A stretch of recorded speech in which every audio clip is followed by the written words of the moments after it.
നമ്മളെ കയ്യിൽ നിന്നൊക്കെ അബദ്ധം പറ്റാനുള്ളത്. അത് പിന്നെ ഞാൻ പറഞ്ഞത്. അപ്പൊ ആദ്യം നിങ്ങൾ ഈ പൈസ ഒന്നും ഇല്ലാത്ത ആളുകളുണ്ടല്ലോ, വരുമാനമൊക്കെ കമ്മിയുള്ള ആളുകൾ, അവരെ സമാധാനപ്പെടുത്താൻ വേണ്ടി ഞാൻ പറയാം, നിങ്ങളതിൽ ബേജാറാകണം. ആ നിയമത്തെ കിട്ടാതിരിക്കുന്നതിനായിരിക്കും അല്ലാഹു തആല നമ്മൾക്ക് ഖൈർ വെച്ചിട്ടുണ്ടാകുക. എന്താണെന്ന് നമ്മൾക്ക് അറിയില്ലല്ലോ, നമ്മളെ ബാധിന്റെ കാര്യം അല്ലാഹു തആലക്ക് അറിയും.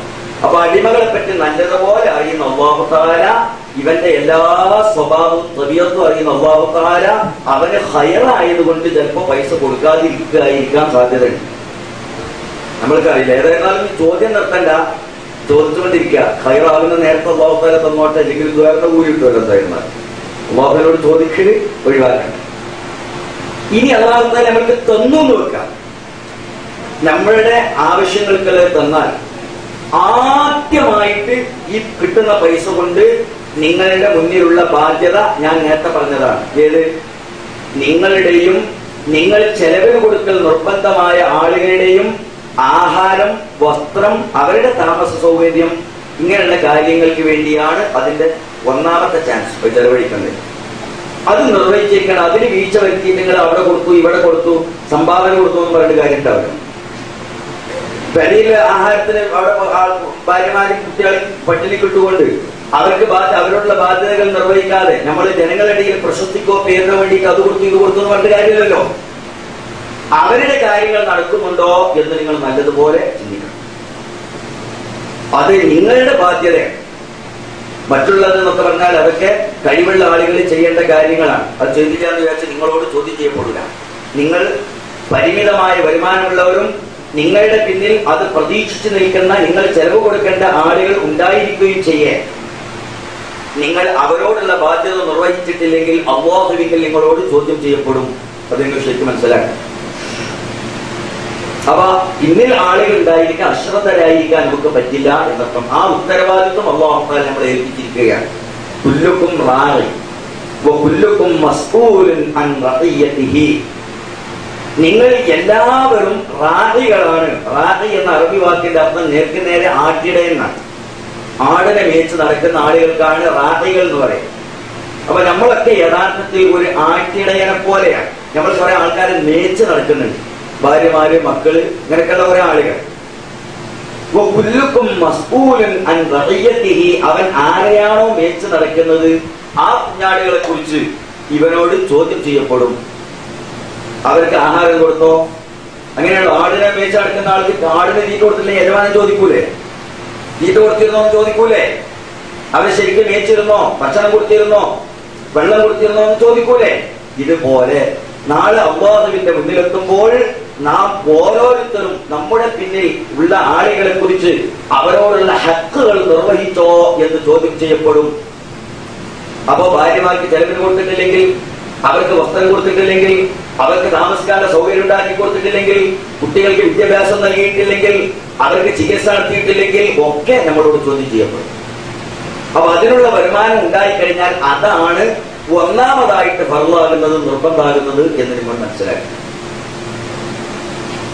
ഇനി അതിന്റെ അപ്പുറം നിങ്ങൾക്ക് വരുമാനങ്ങൾ ഉണ്ട്. ചിലപ്പോൾ അങ്ങനെ ഉണ്ടാവും. വലിയ ആവശ്യങ്ങൾക്ക് കുറഞ്ഞ പൈസയല്ലേ വേണ്ടുള്ളൂ. പറഞ്ഞ ചെലവ് എന്ന് പറഞ്ഞാൽ അത്ര വലിയ സംഖ്യ ഒന്നും വേണ്ട. ഒരു പൊരയില് ഒരു 5 or 6 അംഗങ്ങളുള്ള ഒരു പൊരയില് ആഹാരത്തിന്റെ മാസത്തില് വലിയ സംഖ്യ ഉണ്ട്. എനിക്ക് തോന്നുന്നില്ല നാട്ടിലൊക്കെ ആണെങ്കിൽ എങ്ങനെ നന്നായിട്ട് ലാവിഷായിട്ട് ഭക്ഷണം കഴിച്ചാലും, കുട്ടികളും പെക്കാരൊക്കെ നല്ല ഭക്ഷണം കഴിച്ചാലും, ഒരു മാസത്തിൽ 2 or 3 ആയിരം ഇന്ത്യൻ ഉറുപ്പിക ഉണ്ടായാൽ നമ്മുടെ നാട്ടിൽ ചെലവ് കഴിയും. എല്ലാ ദിവസവും 250 ഉറുപ്പികന്റെ മീൻ ബേപ്പൂർ പോയി വാങ്ങണമെന്ന് വിചാരിച്ചാൽ നടക്കൂല. സാധാരണഗതിയിൽ നിങ്ങൾ ഞാനൊക്കെ ചെയ്യുന്ന മാതിരി ദിവസം പൊരിയിൽ ഇങ്ങോട്ട് കൊണ്ടുവരാണെങ്കിൽ 10 ഉറുപ്പികന്റെ മീൻ വാങ്ങാനുള്ള തീരുമാനമൊക്കെയാണെങ്കിൽ പ്രശ്നമൊന്നുമില്ല. പിന്നെ എപ്പോഴെങ്കിലൊക്കെ ആഴ്ചയിൽ ഇറച്ചി വാങ്ങാൻ സ്ത്രീകളൊക്കെ ഉണ്ട് ഈ വിഷയങ്ങളിൽ. ഞാൻ വെറുതെ എന്റെ അഭിപ്രായം പറയുന്നില്ല, കിതാബിലില്ലേ നിങ്ങൾ പൊരിയിൽ ഇറച്ചി വാങ്ങേണ്ടത് എങ്ങനെയാണെന്നൊക്കെ. അങ്ങനെയൊക്കെ ഉണ്ട്. ആഴ്ചയിൽ ഒരു ദിവസമൊക്കെയാണ് ഇറച്ചി വാങ്ങിക്കൊടുക്കേണ്ടത്. എന്നും ഇറച്ചി വാങ്ങുന്ന ഒരു ആഴ്ചപ്പെട്ട കൊടുക്കേണ്ടതില്ല, തീരെ കൊടുക്കാതെ ചെയ്യരുത്. അപ്പൊ ഇടയ്ക്കൊക്കെ ഇറച്ചി വാങ്ങുക, മീൻ വാങ്ങുക, നല്ല പച്ചക്കറി വാങ്ങുക, നല്ല അരി വാങ്ങുക, ഇങ്ങനെയൊക്കെ ചെയ്താൽ തന്നെ നിങ്ങൾക്ക് നല്ല ആഹാരം കുട്ടികൾക്കും നിങ്ങളുടെ ഭാര്യമാർക്കും കൊടുത്താൽ തന്നെ 5 or 6 or 8 അംഗങ്ങളുള്ള ഒരു പൊരയില് ആഹാരത്തിന് എത്ര കാശ് വേണം? നിങ്ങൾ ശരിക്കും നിങ്ങൾക്ക് മനസ്സിലാകണമെങ്കിൽ പെണ്ണുങ്ങൾക്ക് പൈസ അയച്ചു കൊടുക്കുന്നതിന് പകരം സാധനങ്ങളൊക്കെ വാങ്ങാൻ പീടിയിലേക്ക്, എന്നിട്ട് എന്തൊക്കെ വാങ്ങിയാലോ എഴുതിയിട്ടുണ്ടോ നിങ്ങൾ ചെല്ലുമ്പോൾ പരിശോധിച്ചാൽ അപ്പൊ നിങ്ങൾക്ക് മനസ്സിലാവും ശരിക്കും എത്ര പൈസ വാങ്ങണം. അത്ര വലിയ സംഖ്യ ഒന്നും വേണ്ടായിരുന്നു. നിങ്ങൾക്ക് സുഭിക്ഷായിട്ട് ആഹാരം കഴിക്കാം. വസ്ത്രം വാങ്ങാൻ എത്ര കാശ് വേണം? ഷറയിൽ പറഞ്ഞിട്ടുള്ളത് കൊല്ലത്തിൽ 2 ജോഡിയാണ് പെണ്ണുങ്ങൾക്ക് വാങ്ങിക്കൊടുക്കേണ്ടത്. കൊല്ലത്തിൽ 2 ജോഡി വസ്ത്രം. ഇനി അത് കുറച്ചുകൂടി നമ്മൾ കൂട്ടിയിട്ട് ഒരു 4 ജോഡിയാണ്. എന്നാൽ തന്നെ ഒരു കൊല്ലത്തിൽ വസ്ത്രം വാങ്ങാൻ എത്ര കാശ് വേണം? സാധാരണ വസ്ത്രങ്ങളല്ലേ. ഇതാണ് ആവശ്യമുള്ളത്. ഞാനിപ്പോ പറയുന്നത് ആവശ്യങ്ങളെ കുറിച്ചാണ് കേട്ടോ, നിങ്ങൾ ചെയ്യുന്ന അനാവശ്യങ്ങളെ കുറിച്ചല്ല. അപ്പൊ ഇങ്ങനെ ആവശ്യമുള്ള കാര്യങ്ങൾ നിർവഹിക്കുകയാണെങ്കിൽ തന്നെയും ഒരു മാസത്തിൽ ചെറിയ സംഖ്യയിലുള്ളൂ. വസ്ത്രം എന്ന് പറഞ്ഞാൽ എല്ലാ മാസവും എല്ലാ ദിവസവും വാങ്ങുന്നല്ലേ. കൊല്ലത്തിൽ 2, 3, 4 പ്രാവശ്യം വാങ്ങുന്നതല്ലേ. 1, 2 പെരുന്നാളുകളുണ്ട്.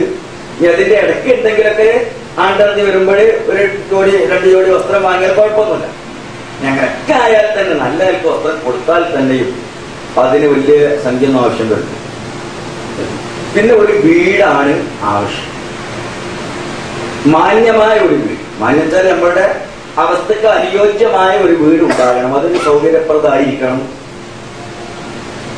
അങ്ങനെയുള്ള ഒരു വീടുണ്ടാക്കാൻ തന്നെ നമ്മുടെ നാട്ടിൽ വരുന്ന ചെലവുകൾ വളരെ പരിമിതമാണ്. അത്ര വലിയ സംഖ്യ ഒന്നും അതിന് വരുള്ളൂ. ഇനി വീടിന്റെ അനാവശ്യ ചെലവുകൾ വരുന്നോട്ട് ഞാൻ പറഞ്ഞാൽ. അപ്പൊ ഇതാണ് യഥാർത്ഥത്തിൽ ഒരു മനുഷ്യന്റെ ചെലവുകൾ എന്ന് പറയുന്നത്. ഈ ആവശ്യങ്ങൾക്കുള്ള വരുമാനം അല്ലാഹു തആല ഇപ്പോഴത്തെ അവസ്ഥയിൽ ഒരു ശമ്പളമുള്ള ജോലി ചെയ്യുകയാണെങ്കിൽ അവന് സംഘടിപ്പിക്കാവുന്നതേ ഉള്ളൂ. അത് ബുദ്ധിമുട്ടുള്ള സംഗതി പോലും അല്ല. എന്തുകൊണ്ട് പലർക്കും ഉണ്ടാകില്ല എന്ന് ചോദിച്ചാൽ അത് നിങ്ങളുടെ പോയത്തം കൊണ്ടാണ്. കിട്ടിയ പൈസ മുഴുവനും വേണ്ടാതെ ചെലവഴിച്ചത് കൊണ്ടാണ്. നിങ്ങൾക്കതെ കൺട്രോൾ ചെയ്യാനും നിയന്ത്രിക്കാനും കഴിഞ്ഞാൽ ഞാൻ ഈ പറഞ്ഞ മനുഷ്യന്റെ അടിസ്ഥാന ആവശ്യങ്ങൾ ശേഖരിക്കാൻ ഇവിടെ വന്ന് ഒരു ജോലി ചെയ്യുന്ന ഏതൊരു മനുഷ്യനും സാധിക്കും എന്നാണ് എന്റെ കണക്കുകൂട്ടൽ. ഇനി അതിനേക്കാൾ കൂടുതൽ അല്ലാഹു സുബ്ഹാനഹു വ തആല നിങ്ങൾക്ക് വരുമാനങ്ങൾ തരുന്നു നോക്കുക. ഈ ആവശ്യങ്ങൾക്കും അപ്പുറം ചിലപ്പോൾ മാസത്തിൽ നിങ്ങളെ നല്ല ശമ്പളമാണ് വെച്ചെങ്കിൽ പൈസ ബാക്കിയാവും. ഇത്രയും കഴിച്ചാൽ പിന്നെ പൈസ ബാക്കിയാകും. അപ്പൊ നിങ്ങൾ എന്താ ചെയ്യേണ്ടത്? ആ പൈസ നിങ്ങൾ എങ്ങനെയാണ് വിനിയോഗിക്കേണ്ടത് എന്ന് ഖുർആനിൽ അല്ലാഹു തആല പറഞ്ഞിട്ടുണ്ട്. വആതിൽ ഖുർബാ ഹഖ്ഖഹു വൽ മിസ്കീന വബിനസ് സബീൽ വലാ തുബദ്ദിർ തബ്ദീറാ ഇന്നൽ മുബദ്ദിരീന കാനൂ ഇഖ്വാനശ് ശയാത്തീൻ വകാനശ് ശൈത്താനു ലിറബ്ബിഹി ഗഫൂറാ فإما تعرضن عنهم ابتغاء رحمة من ربك ترجوها فقل لهم قولا ميسورا فلا تجعل يدك مغلولة إلى عنقك ولا تبسطها كل البسط فتقعد ملوما محسورا.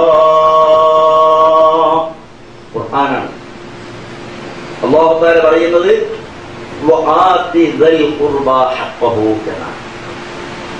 അതായത് നിങ്ങളുടെ ആവശ്യങ്ങൾ, നിങ്ങൾക്ക് നിർബന്ധമായ ആവശ്യങ്ങൾ കഴിച്ച് നിങ്ങളുടെ കയ്യിൽ പൈസ ബാക്കിയുണ്ടെങ്കിൽ നിങ്ങളത് ചെലവഴിക്കാൻ ഉദ്ദേശിക്കുന്നുവെങ്കിൽ അതിന് ഏറ്റവും അർഹരായിട്ടുള്ളത് ആരാണ്? ദൽ ഖുർബ, നിങ്ങളുടെ അടുത്ത കുടുംബത്തിലുള്ള ആളുകളാണ്. അപ്പൊ ആദ്യത്തെ പരിഗണന കൊടുക്കേണ്ടത് നിങ്ങൾ ചെലവിന് കൊടുക്കാൻ നിർബന്ധമായ ആളുകൾ, അതായത് നിങ്ങളുടെ ഭാര്യ, മക്കള്, മാതാപിതാക്കൾ, ഇങ്ങനെ ആവശ്യമായ ആളുകളുടെ ചെലവുകൾ കഴിച്ചിട്ട് ബാക്കിയുണ്ടെങ്കിൽ പിന്നെ നിങ്ങളിൽ നിന്ന് പണം ചെലവഴിക്കൽ ആവശ്യമായ ആളുകൾ നിങ്ങളുടെ അടുത്ത കുടുംബത്തിലുള്ള പാവങ്ങളാണ്. കുടുംബത്തിലുള്ള പാവങ്ങളെ അവഗണിച്ച് നിങ്ങൾ മറ്റു കാര്യങ്ങൾ ചെയ്യരുത്. അത് പല ആളുകളും ശ്രദ്ധിക്കാതെ പോയ ഒരു കാര്യമാണ്. എത്രയോ ആളുകൾ നമുക്കറിയാം, നല്ല കാശുണ്ടാവും. നാട്ടിലുള്ള സർവ്വസംഗതികൾക്ക് വലിയ പൈസ കൊടുക്കും, വലിയ പേരുമാണ് ആൾക്കാരുടെ ഇടയിലോ കൊടുക്കുന്ന ആളാണ്. പക്ഷെ അവരുടെ സ്വന്തം കുടുംബത്തിലുള്ള എത്രയോ പാവങ്ങൾ, പട്ടിണി കിടക്കുന്നവരുണ്ടാവും, വീടില്ലാത്തവരുണ്ടാവും, രോഗികളുണ്ടാവും, ഇങ്ങനെ പല പ്രശ്നങ്ങൾ കൊണ്ട് കഷ്ടപ്പെടുന്ന ആളുകൾ അവരുടെ സമൂഹത്തിലുണ്ടാവും. കുടുംബത്തിൽ അത് ഇവരെ പരിഗണിക്കൂല. അത് പരിഗണിക്കൂല എന്ന് മാത്രമല്ല, അങ്ങനെയുള്ള മോശമായ ദാരിദ്ര്യാവസ്ഥയിലുള്ള കുടുംബക്കാരാരെങ്കിലും ഇവരുടെ പൊരയ്ക്ക് ആളുകളുടെ നേരത്ത് വരുന്നതിന് ഒരു മോശമാണ്. അതിന്റെ എടാപ്പേണ മൂത്താപ്പേണ പറയലൊക്കെ ഒരു മാനക്കേടാണ്. അപ്പൊ ഇവൻ വലിയ സ്റ്റാറ്റസിലാണ്.